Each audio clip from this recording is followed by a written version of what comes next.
Tere, mina olen Ingrid Maadvere ja tutvustan teile lehekülge Print What You Like, mis võimaldab mul siis võtta ühe veebilehe ja sealt siis eemaldada ebavajalikud asjad, nii et printeri jaoks oleks ta siis selline võimalikult sõbralik.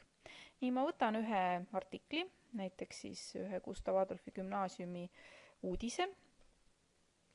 Siia urlikasti pean siis kleepima selle aadressi, vajutan Start. Ja mulle avatakse siis selline tööaken, kus ma saan siis toimetama hakata. Et praegu ma näen siis siin seda kogu lehte, aga ma saan rahulikult hakata siin siis nende elementidega tööle. Näete, kui ma peale lähen, läheb see punaseks ja kui ma nüüd siis klõpsan, siis tekib mul siia kohe menüü.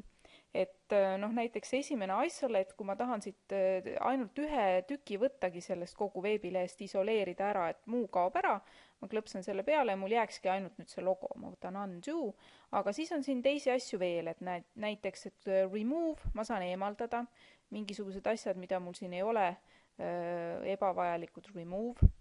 Siis, kui ma lähen näiteks mingi pildi või asja peale, ma saan määrata, et ta on widen, et ta on nüüd kogu selle asja laiuses.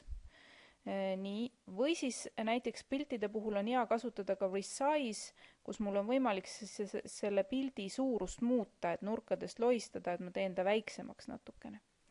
Nii, siis elementide puhul siin veel see save clip, see nõuab kontot, aga näiteks kui ma võtan select more, siis kui ma nüüd klõpsan siin erinevate asjade peal, mis ma kõik näiteks tahan eemaldada, siis näete, ta valib nagu mitu asja ja nüüd kui ma panen remove, siis ta eemaldab nagu kõik need asjad. Ja niimoodi saab siis selle menüüga toimetada, aga siin vasakul pool on siis veel üht-teist. Et format teeb mul nüüd sellise asja, et ta jätab mul alles siis ainult hästi sellise, võtab kõik kujunduse asjad ära, ma olen kohe undo tagasi. Undo samm tagasi, redo siis taasta, siis on võimalik see järgmine lehekülg lisada, tuleb kohe automaatselt ja siis näiteks teksti suurus, ma saan teksti teha väiksemaks või siis suuremaks. Ja fontide puhul on siis niimoodi, et tegelikult on olemas ka selliseid printeri sõbralikumaid fonte, nii et ma võin siis siit muuta seda ka fonti. Üks tore asi, mis siin veel on, ma saan määrata, kas background tausta näha on, praegu on mul siin lained näha, kui ma panen hide, siis pannakse mulle kõik valgele taustale. Kas pilte mu lehel üldse on, show või hide, peidame kõik pildid ära.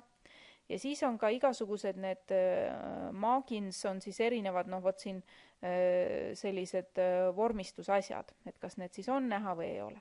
Ja kui ma olen siis kõik vajalikku ära teinud, mis ma tahan, siis ma saan võtta siit ülevalt siis save ja ta pakub mulle siis PDF-i või HTML-i, kui võtan siis PDF-i, siis see võtab natukene aega ja mul tehakse siis sellest PDF, ma salvestan selle siis kuhu ma tahan. Ja nüüd, kui ma siis vaatan, siis on ta nüüd siis sellisel kujul, siis nii nagu ma teda parasjagu siin toimetanud olen. Et katsetage!